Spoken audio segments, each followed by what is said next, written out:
All right, so our clear coat is ready for the next stage. It's been drying for about 3 days now. I've had my garage up to about 80 degrees since I sprayed this. So as you can tell, there is some little imperfections. There's a couple hairs that made some indentions on top. So I'm going to walk you through what you need to cut and buff your car if you're doing a spray job yourself. So you could start with 1,000 grit.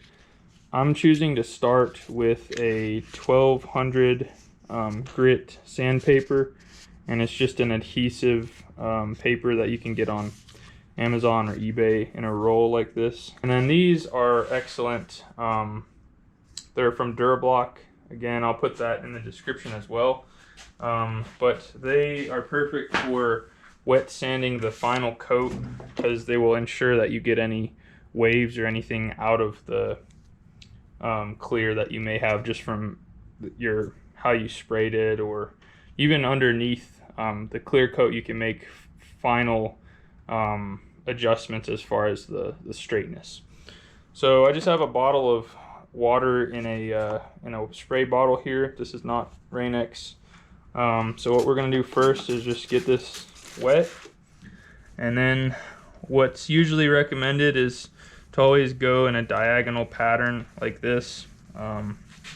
You don't want to go in a circle because you'll probably end up with swirl marks or something similar. So depending on how many coats of clear you put down, you probably don't have to worry about burning through your clear coat. I put I think 4 coats of clear, so I'm not really concerned about burning through.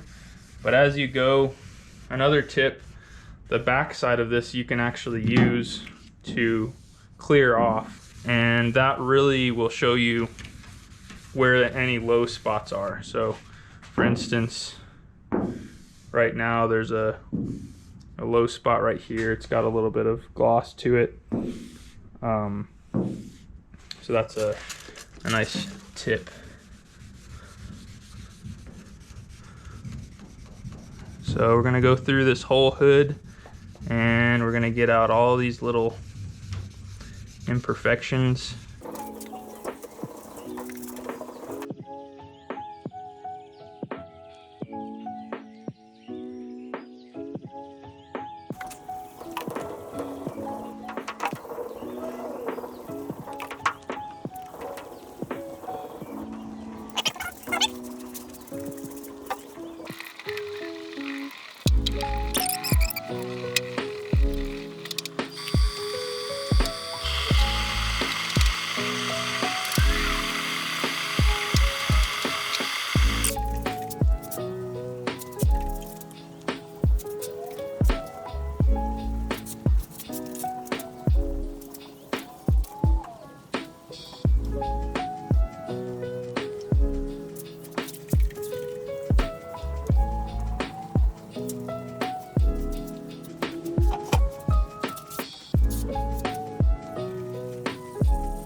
So this is what you'll have once you are done sanding. And at first glance you might say, oh my god, what have I done? Because you're going from shiny to dull. But don't worry, everything's gonna be okay. Take a deep breath. So all of these little imperfections have to go, but the sheen has to go with it. So, but you'll get that back. So, but you'll notice over here, it is 100% perfection smooth. There's a few little orange peel spots that I still have to sand, but just for reference, so you know what to expect if you guys want to do this. Takes a little bit of time, a little bit of elbow grease, a couple of good things to remember is any sharp edges like these, you can tape over these, or you have to be real cautious when you're sanding up against those, or little ridges like this. So once you've gotten through the orange peel, just make sure to stop there. Don't go too far. But as long as you've got enough clear, you know, you should be okay.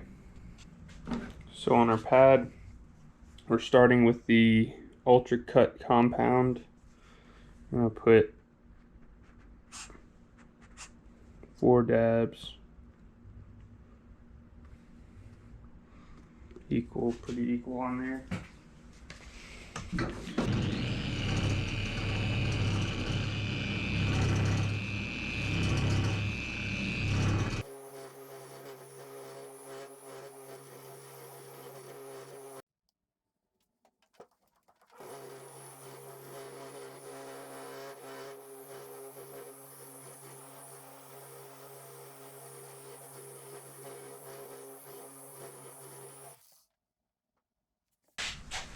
So if you take a rag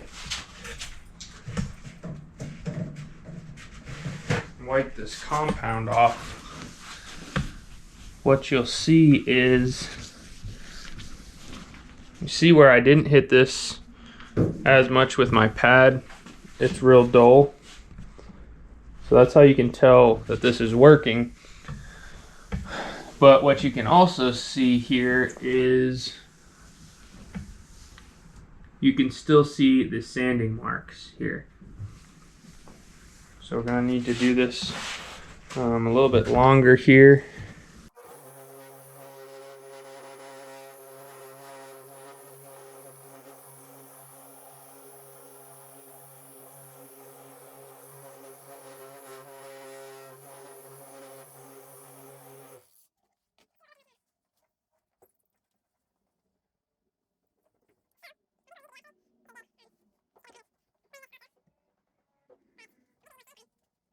What up? Working on the MG again. My back has been jacked, so it's been a minute since I've been out here working on it, but it's looking pretty slick.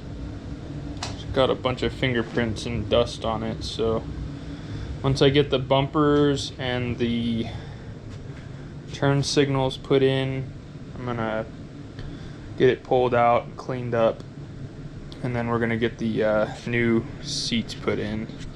So I'll show you guys those in just a minute.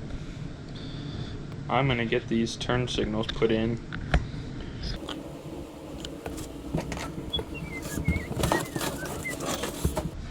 You guys got any tips on making your back feel better, let me know. That would be fantastic. Got this back brace on and it's helping a little bit, but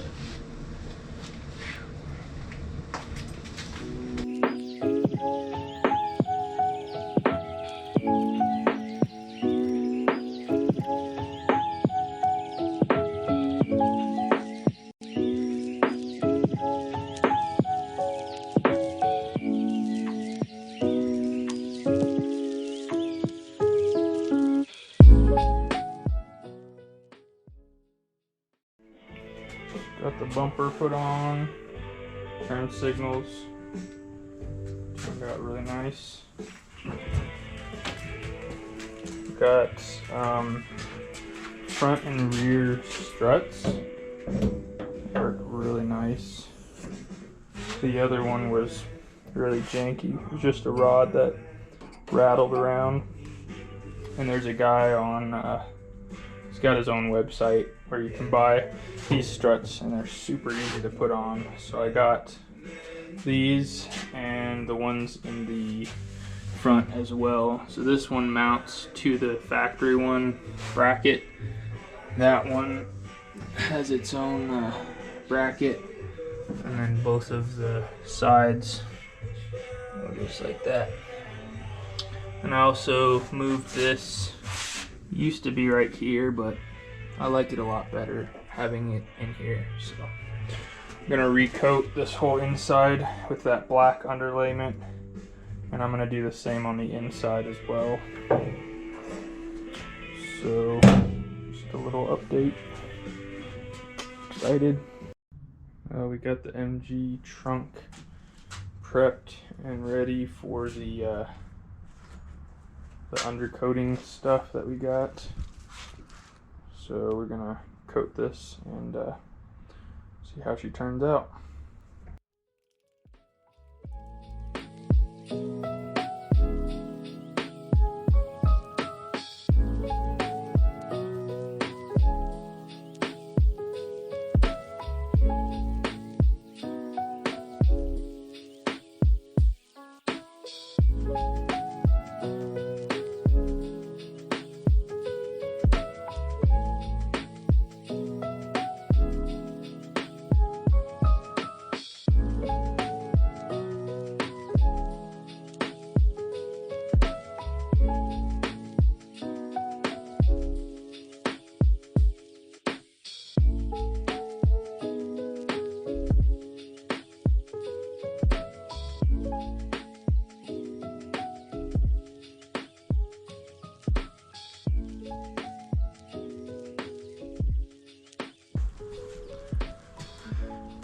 Easy as that. Looking slick. I wasn't overly concerned about, you know, everything being perfect, but as long as everything is protected from rust and I have a clean surface, if I want to put stuff back here, I can. So here's the inside. The door panel is taken off. It's got a cool little roll cage thing inside. So we're going to pull these seats out and I'll show you the new ones.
The new seats here turned out super nice.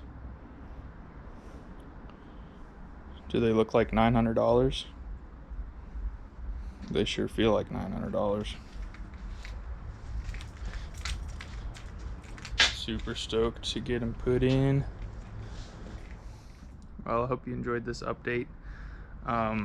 Hopefully by the next video we will have the seats put in and we're gonna get this pulled out and cleaned up real nice. It's been sitting, so there's a bunch of dust on it, but we'll see you on the next video. Make sure to like and subscribe, leave a comment. Thanks.